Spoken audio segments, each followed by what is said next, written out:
Wander versus Kuromori, Lizard Leviathan.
Now, if I was Wander, I know what I'd ask the Light Spirits for at this point in the game. I'd ask them to teleport me everywhere to the Colossi, because at this point, Wander has walked or ridden to 7 different points on the map, seemingly within a single day without a break.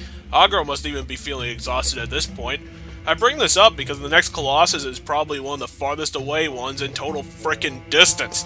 Wander is sent to kill Kuromori, a giant lizard who likes to spend all of his time sitting at the bottom of a hole, at the bottom of a tower, underground, on the other side of the fucking planet! Kuromori's victory road is so frickin' obtuse and difficult to overcome that even trying to orient around the mountains is arduous, and that's the only first step in this malarkey of crap. And then when you get there, you have to do some Zelda-style puzzle solving to figure a way inside through the correct doors and passageways, along with a several flight descent into the final part of just actually getting to the Lizard Leviathan on the bottom floor.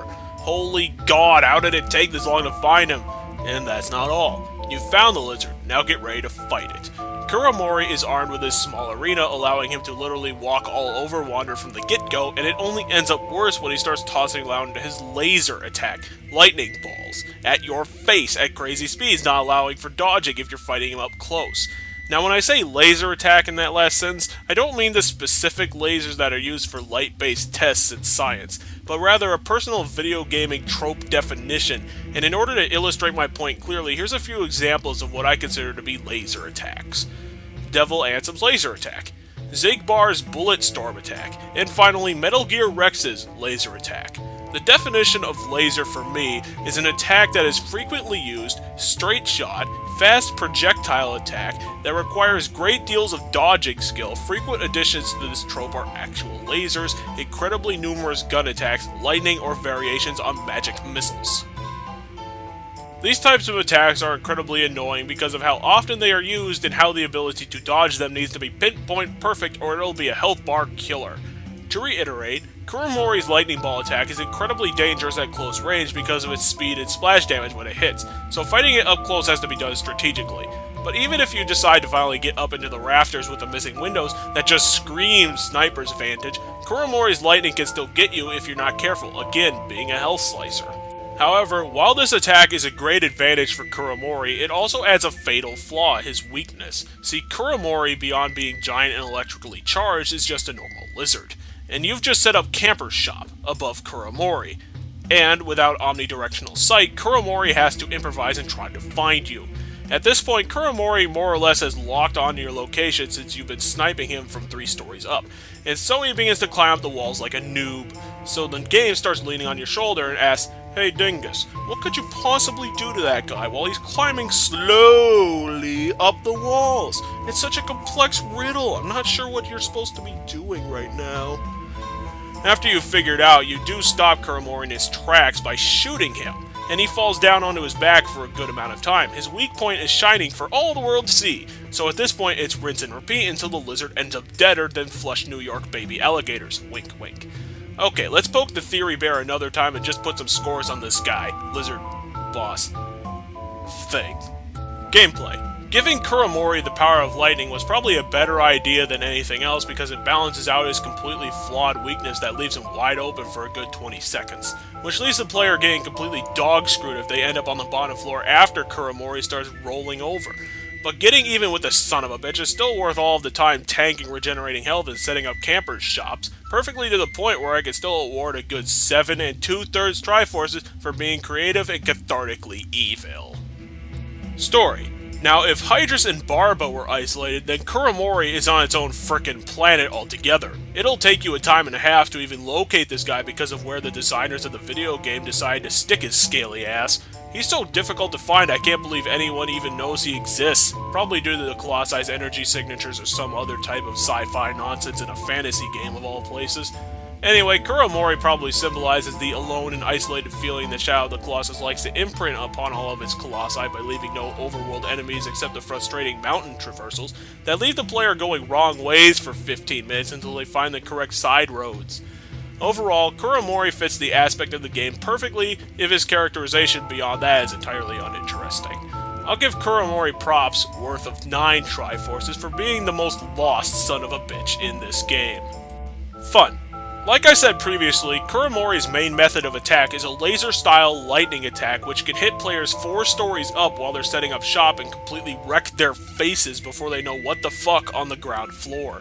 This guy involves tactical sniping, gripping turn-to-turn close combat, and the hilarity of watching a huge boss monster fall on its back like the common tortoise. The unfortunate part for Kuromori is that, moreover, I left this boss fight more annoyed than accomplished, mostly due to the walk down to meet him. It would have taken a ton more cathartic potential to make me forget about its victory road, so I'll be slightly more fair to the lizard and hand him a good 6 2/3 Triforces. Kuromori, the impossibly isolated lizard leviathan, had been located for more than 2 centuries by the person who had ultimately killed it, and after leaving its mangled corpse, the player is only left with the victory road and the next monster on their mind as they're teleported back to the starting location. I've given Kuromori a lot of shit for various things. Its weak point, its location, its laser, but overall it does come together as a boss fight more competently than most, being creative and battle script on multiple levels literally, so I'll write up a good final score of 23 1/3 Triforces.